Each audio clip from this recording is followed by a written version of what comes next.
Welcome to the Friends with Money podcast, brought to you by Money Magazine, creating financial freedom for Australians since 1999. Hello and welcome to another episode of the Friends with Money podcast. My name is Tom Watson, a senior journalist here at Money Magazine, and it's a pleasure to be with you. Our topic today is equities, and it's a topic that we love to talk about here at Money Magazine because we know that equity investments are such a key pillar of wealth generation for so many people. And chances are that's probably the case for you too.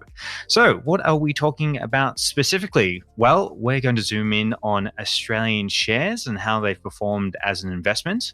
We'll touch on their risk profile compared to other investments, and we'll be taking a look forward into 2023 and beyond. And to do all this, I'm pleased to say that I'm joined by Rob Tucker, Managing Director and Portfolio Manager of Equity Fund Manager, Chester Asset Management. Rob, thank you so much for sitting down with us today. It's a pleasure to have you here. Thanks, Tom. Thanks for having me. You are very welcome. Perhaps to start us off, Rob, so you managed the Chester High Conviction Fund that was actually named Best Australian Shares Fund 2023 in our Best of the Best Awards. But for those who haven't heard of your fund before, could you tell us a little bit more about what you do and also the origin of the name? Yeah, sure, Tom. So, look, we were thrilled to win the award, obviously, but I feel like it's almost 20 years since we started the journey, because my first day in the markets as an equity investor was the day the NASDAQ crashed 17% in 2000. Oh, wow. So my journey's been an interesting one since then through the GFC. So 20 odd years of experience, but we started Chester in 2017. There's three of us that have all worked together for a long time. Anthony Kavanagh, Luke Howard and myself. And a high conviction fund is really designed to be different from the index. That's why it exists. Australian shares as an equity class or an asset class have done very well, but our job is to provide superior returns to the index. And so a high conviction fund is designed to be different from the index. So our fund is very benchmark and aware. So if BHP is 11% of the index or Commonwealth Bank's 9% of the index, we'll only hold those stocks if we think they're good investments, not because they're a big part of the index. So in that way, our fund is very benchmark and aware. And we split the equity allocation to three buckets effectively. Most of the fund, 65 to 70%, is allocated to what we call predictable sectors or predictable industries that can grow very predictable cash flow growth, such as healthcare or infrastructure or consumer staples like the supermarkets. We're very happy to allocate to cyclical stocks, but very judiciously because they're quite volatile in terms of the cash flows they generate, which is the resources or the energy sectors. So we're happy to have some, but not too much exposure to cyclicals. And then what we do differently, we think, is have a little bit of cash and gold. Gold equities are always, or over history, have been non-correlated to the rest of the Australian share market. So normally in times of real volatility, gold holds up quite well. And so by having that allocation, our fund tends to be less volatile than the market. In March 2020, the real crisis of the pandemic, the market fell 21%. Our fund fell 16.8% because of that cash and gold buffer that we have in the portfolio. So we're very mindful of protecting capital as well as we can in down markets. So I think Chester's been designed to try and compound returns over 10 years. And we think the best way to do that is protecting capital in down periods and then grow from there. So that's really mindful of drawdowns because that's trying to preserve wealth as a philosophy. I think it stems back from that first day in the markets when the NASDAQ fell 17% and watching certain stocks in the market back in 2000 fall 90% in 12 months. So the mindset and the philosophy is trying to protect that capital at the outset and then hopefully grow with some sort of predictable cash generating ideas. So Chester, as I said, started 5 years ago. It was actually named after my grandfather. So my grandfather's name was Chester, and he gave me my first parcel of shares when I was 18.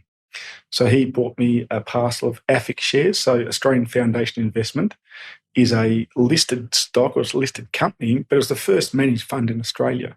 So it's really gave me the insight to understanding what drove the Australian economy because you're getting access as an 18-year-old I was getting access to the supermarkets or the telco sector or the bank sector or the resources. So you're understanding what drives economies. So that was my introduction to share investing. So that was my grandfather, and he used to catch the tram into the city until he was 95 because he actually just loved investing. So that's really what hopefully he's brought with us or left with us is a curiosity to continue to invest and find new ideas. And to be honest, my father's name was Dennis, and Dennis Asset Management sounded stupid.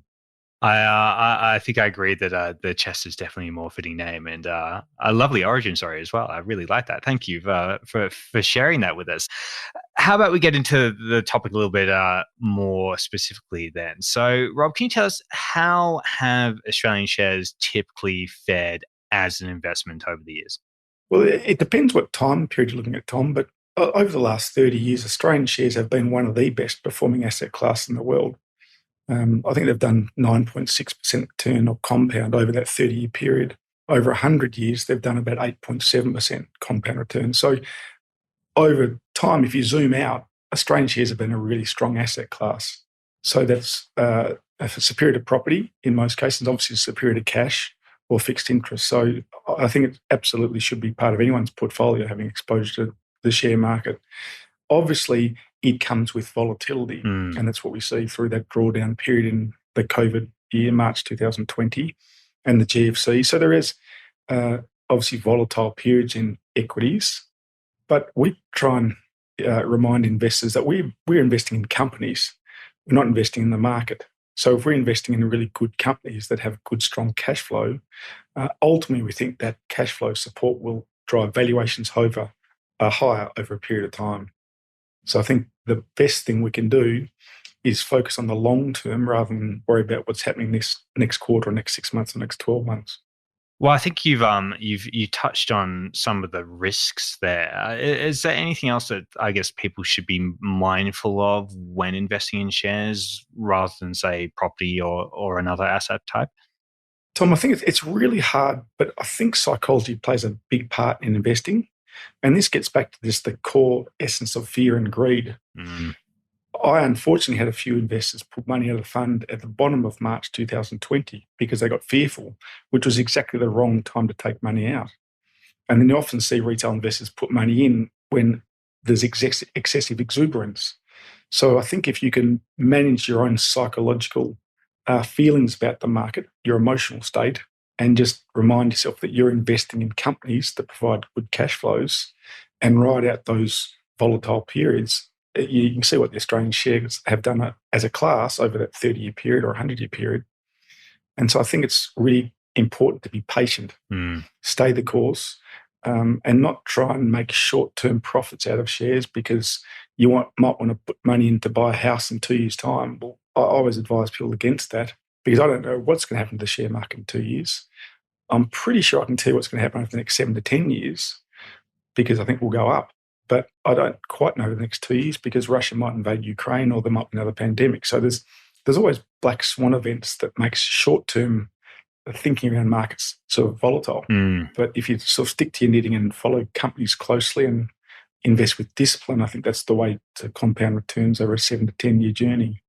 It's interesting that you touched on that point about psychology and patience, because those are conversations that we've been having with multiple different people, especially during 2022 when I think we have seen so much volatility. But you touched on the future there a little bit, so let's get into that. How do you think Australian shares are going to fare this year in 2023, or even I guess in the next few years ahead?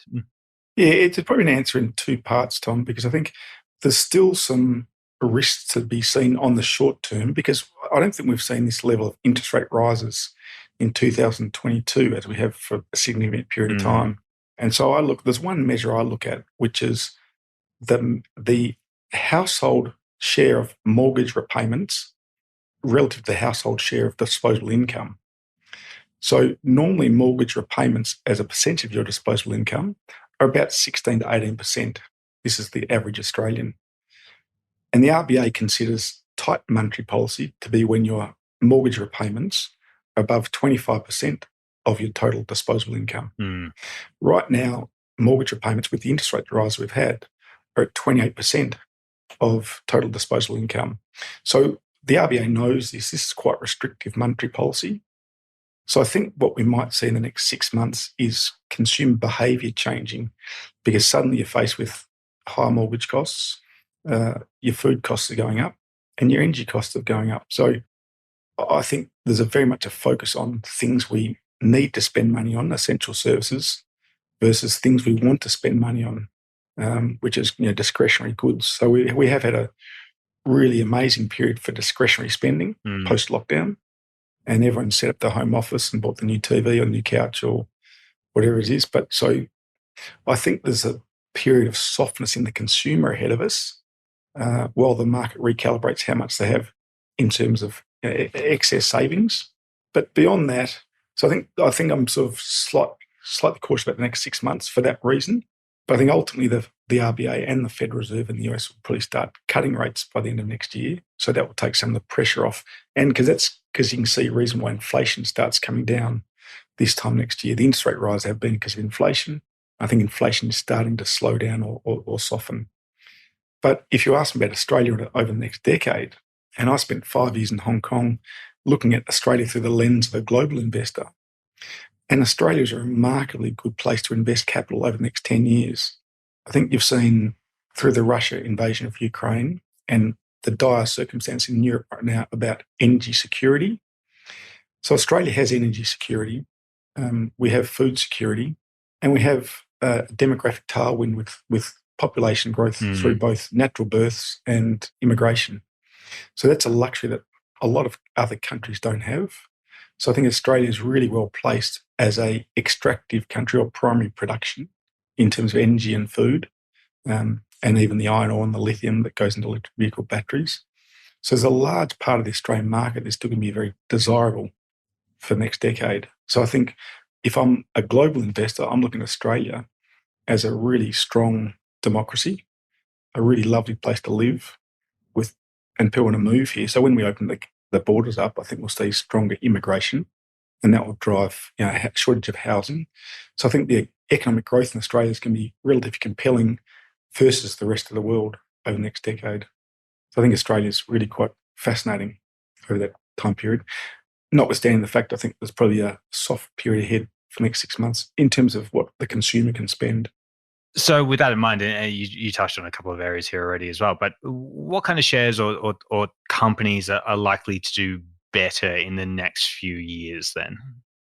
Yeah, it's an interesting one, Tom. So I think we need to be really well diversified because there's a range of scenarios still geopolitically. But I think there's still, under the energy transition mechanism, as we're desperately trying to convert towards being carbon neutrals as a society, but there's still a need for fossil fuels, and the underinvestment in the energy sector or oil fields has been quite stark the last 7 to 8 years. So I still think there's a really strong cash flow scenario that occurs with the energy companies. So energy is certainly one sector I think is interesting from a cash flow perspective in the next 3 to 5 years. Healthcare is a sector that's economically insensitive. So people are still going to go to hospital, they're still going to get treatment for immune disorders. So CSL is still a wonderful company to own. So energy, healthcare, I think some property stocks are now trading well below book value because the interest rate rises. But I think if the market rebounds like I think it does, then I think some really compelling opportunities in the property space. And I think the electric vehicle battery thematic's not going away. So I think some of the commodity providers in terms of copper or rare earths or lithium or cobalt or graphite, I think there's some really interesting structural plays over the next decade. So I still think, I guess a fund manager is always optimistic. And while there's certainly challenges, I always think there's some really interesting opportunities to, and places to invest your money. Rob, this has been a wonderful chat and a really positive one too, which is always nice to have.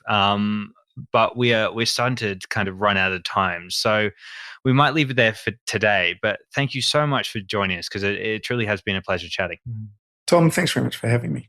You are so welcome. And before we go, don't forget that if you enjoy listening to Friends with Money, we'd love for you to share or recommend it to your own friends or family. You can also leave us a glowing review on iTunes or the Apple Podcast app. And while you're there, hit the subscribe button to make sure that you don't miss out on any of our future episodes. We'd also love to hear from you if you have any questions, comments, or story ideas. So to get in touch, you can use our dedicated email, which is podcast@moneymag.com.au. And last of all, you can keep up to date with all the latest financial news on our website by heading over to moneymag.com.au. That's it for this episode of the Friends with Money podcast, but we'll be back in your feeds next week. I'm Tom Watson. Bye for now. Thanks for listening to the Friends with Money podcast. For credible, independent, and easy to understand financial commentary, visit moneymag.com.au. Please remember that the views and opinions expressed in this podcast are general in nature, and further independent advice and research based on your personal circumstances should be sought before making an investment decision.